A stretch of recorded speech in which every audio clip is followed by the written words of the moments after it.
ብዙውን ጊዜ እዚህ ምድር ላይ ያሉ ሰዎችን በጣም ትልቅ ዋጋ እያስከፈላቸው ያለው ውሳኔያቸውን በስሜት ስለሚወስኑ ነው። ስሜቶች ቴምፖራሪ ስለሆኑ እነዛ ስሜቶች ሲሄዱ ባላረግነው ነበር የሚል ቁጭትን ያመጣብናል። ኢሞሽን በራሱ ወይም ስሜት በራሱ ምን ማለት እንደሆነ አጠር ባለ ዲፊኒሽን ላስረዳችሁ። ሰላም፣ እንዴት ናችሁ? ለዚህ ቻናል አዲስ ስለሆናችሁ እኔ ኪሩቤል ግርማ እባላለሁ። ራሳችሁን መቀየር፣ ራሳችሁን ማሻሻል የምትወዱ ሰዎች ይህንን ቻናል ሰብስክራይብ ማድረጋችሁን እርግጠኛ ሁኑ። ዛሬም ወደፊትም እጅግ በጣም ጠቃሚ የሆኑና ራሳችሁን እንድታሻሻሉ የሚረዷችሁን ቪዲዮዎች በዚህ ቻናል ይዤ ስለመጣ ቪዲዮዎች ስለቅ እንዲደርሳችሁ ይህንን ቻናል ሰብስክራይብ ማድረጋችሁን እንዳትረሱ። ዛሬ ደግሞ ስለ ኢሞሽናል ኢንተለጀንስ ወይም ደግሞ ስሜትን በአግባቡ ስለመቆጣጠር ስለመጠቀም የተወሰነ በአጭር ቪዲዮ እንማማራለን ማለት ነው። ስለዚህ ከዛ አስቀድሞ ኢሞሽናል ኮንትሮልን ወይም ኢሞሽናል ኢንተለጀንስን ከማየታችን በፊት ኢሞሽን በራሱ ወይም ስሜት በራሱ ምን ማለት እንደሆነ አጠር ባለ ዲፊኒሽን ላስረዳችሁ። ኢሞሽን ማለት ለሆነ ኮዝ ወይም የሆነ ስሜታዊ ለሚያደርገን ነገር ሰውነታችንና አይምሯችን አብረው በመሆን የሚሰጡት ግብረ መልስ ነው ኢሞሽን የምንለው። ስለዚህ በሰውነታችን ውስጥ ብዙ አይነት ኢሞሽን በእኛ ኮንትሮል ስር ያለ ነገር አይደለም። ምክንያቱም ኢሞሽን ወይም ስሜት የሚገኘው በሰብኮንሽስ ማይንዳችን ነው። ሰብኮንሽስ ማይንድ የምንለው አውቶማቲክ ማይንድ ነው። ማለትም በእኛ ቁጥጥር ስር ሳይሆን የሆነ ነገር አውቶማቲክሊ ስናረግ፣ ሳናስበው ስናረግ ያንን ነገር ሰብኮንሽስሊ አረግ ነው ይባላል። ስለዚህ እነዚህ ኢሞሽኖች ወይም ስሜቶቻችን የሚገኙት በሰብኮንሽስ ማይንዳችን ነው። ማለትም ይሄ ስሜት ይሰማን ብለን ራሳችን በራሳችን የሆነ ስሜት እንዲሰማን ማድረግ አንችልም። ምክንያቱም በሰብኮንሽስ ማይንዳችን ስለሚገኝ በኢቭን በእኛ ቁጥጥር ስር አይደለም ማለት እንችላለን። አንዳንድ ሰዎች ኢሞሽናል ኮንትሮል ሲባል ስሜቶች እንዳይሰሙ ወይም የማንፈልጋቸው ስሜቶች፣ ለምሳሌ የድብርት ስሜት ሊሆን ይችላል፣ የጭንቀት ስሜት ሊሆን ይችላል። እነዚህ ስሜቶች እንዳይሰሙን ማድረግ ይመስላቸዋል። ነገር ግን እንደዛ ማለት አይደለም። እነዚህን ኢሞሽኖች ከሰውነታችን መነጠል አንችልም። ምክንያቱም በተፈጥሮ ከኛ ጋር የተዋሃዱ በተፈጥሮ ስርዓታችን ውስጥ ያሉ ነገሮች ስለሆኑ ማለት ነው።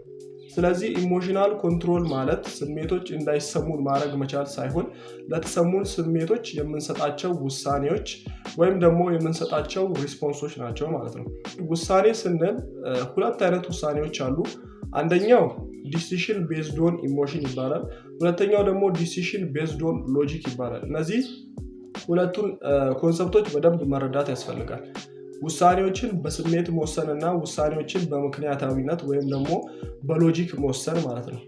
ስለዚህ ኢሞሽናል ዲሲሽን የምንላቸው ያንን ዲሲሽን ሜክ የምናደርገው ወይም ደግሞ ውሳኔዎችን የምንወስነው ስሜቶቻችንን ቤዝ አድርገን ከሆነ ያንን ኢሞሽናል ዲሲሽን እንለዋለን። ለምሳሌ ስራ ስንሰራ ሊሆን ይችላል። የሆነ ነገር ለማድረግ ስናስብ ደስ ስላለን ወይም ስለደበረን ወይም ስለተጨነቅን ወይም ደግሞ የሆነ ስሜት ስለተሰማን ያንን ነገር ምናረግ ወይም ደግሞ ማናረግ በስሜቱ ብቻ ምናረግ ወይም ማናረግ ከሆነ ያንን ውሳኔ የወሰንነው በስሜት ላይ ተንተርሰን ነው ይባላል።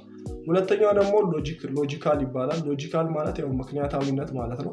አንድን ነገር ስንወስን ከስሜት ይልቅ ስሜታችን ላይ ቤዝ አድርገን ከመወሰን ይልቅ በምክንያታዊነት ያንን ነገር ለምናረገው እያንዳንዱ አክሽን ምክንያት ሲኖረን ሎጂካል ሆነን ወይም ሎጂካል ዲሲሽን ብለን እንጠራዋለን።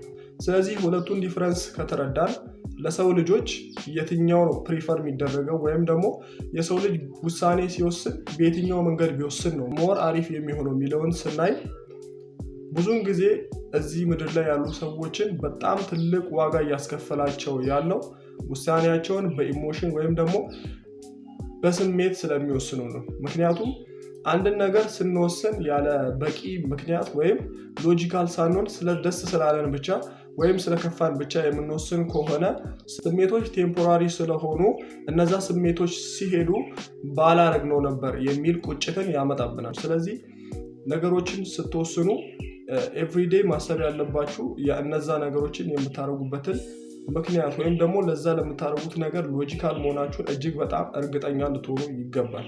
ለምሳሌ አሁን ይሄን ቪዲዮ ስቀርጽ በጣም ደክሞኛል፣ የድካም ስሜት ተሰምቶኛል። ኢቭን ባልቀርጸው በጣም ደስ ይለኛል። ይሄን ነገር አሁን የድካም ስሜት ስለተሰማኝ ስለደበረኝ ስላስጠላኝ ብቻ ቪዲዮን ባልቀርጽ በኢሞሽኔ ቤዝ አድርጌ ዲሲሽን ሜክ አረኩ ይባላል። ግን ዲሳይድ ሳረክ ሎጂካሊ ሳይሆን ኢሞሽናሊ ዲሳይድ ያረኩት። ስለዚህ ይሄ ኢሞሽኔ አሁን ያለው የድካም ስሜት ወይም ደግሞ አሁን ያለኝ ስሜት ከኔ ሲለይ በኋላ ለምን አልቀረስኩም የሚል ስሜት ደግሞ ድጋሚ ሊመጣ ይችላል። ምክንያቱም ኢሞሽን ቴምፖራሪ ስለሆነ ማለት ነው፣ ይለዋወጣል። አሁን ሊደክመኝ ይችላል፣ በኋላ ደግሞ መቅረጽ ልፈልግ ይችላል። ስለዚህ እኛ መመራት ያለብን በኢሞሽኖቻችን ሳይሆን ሎጂካሊ ምን ያስፈልገናል፣ በምክንያታዊነት ሎጂካሊ ለኔ መቅረጽ ነው የሚሻለኝ አለመቅረጽ ነው፣ ስራዬን መስራት ነው የሚሻለኝ አለመስራት ነው፣ ማጥናት ነው የሚሻለኝ አለማጥናት ነው። ማጠናውም መሰራውም ግን ደስ ስላለኝ ወይም ስለደበረኝ ሳይሆን የማጠናው ወይም የምሰራው ነገር የሆነ ያህል ቤኔፊት ለኔ የሚያስገኝልኝ ሲሆን ያንን ነገር ቢያንስ ሎጂካል ሆኛለሁ ወይም ደግሞ ምክንያታዊ ነኝ። ስለምሰራው ስራ ስለማረገው ነገር ሎጂካል ነኝ ወይም ምክንያታዊ ነኝ ይባላል።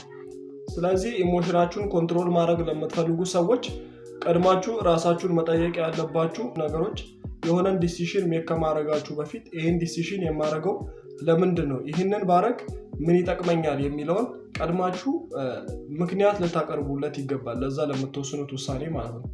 ዋንስ ለዛ ለምትወስኑት ውሳኔ በቂ የሆነ ምክንያት ካላችሁ ያን ነገር ዲሳይድ እያደረጋችሁ ያላችሁት ሎጂካሊ ስለሆነ የሚያመጣውም ሪዛልት በዛው ልክ አሪፍ ይሆናል ማለት ነው። ስለዚህ በዚህ ቪዲዮ እጅግ በጣም ጠቃሚና አስተማሪ እውቀት እንዳገኛችሁበት ምንም አልጠራጠርም። ይህንን ቻናል ላይክ፣ ሰብስክራይብ ማድረጋችሁን እንዳትረሱ። እንዲሁም ደግሞ ስለ ኢሞሽን ሞር ቪዲዮ እንዲሰራላችሁ የምትፈልጉ ሰዎች እያንዳንዱን ስፔሲፊክ ኢሞሽን እያወጣን ፍርሃትን፣ ደስታን፣ ሀዘንን እያወጣን ዲቴይል የሆነ ቪዲዮ እንዲሰራላችሁ የምትፈልጉ ከሆነ ኮመንት ላይ ገብታችሁ ጻፉልኝ። የሁላችሁንም ኮመንት አይቼ ፈቃደኛ ከሆናችሁና ፍላጎት ካላችሁ ቪዲዮ ሰራላችኋለሁ። እናመሰግናለን።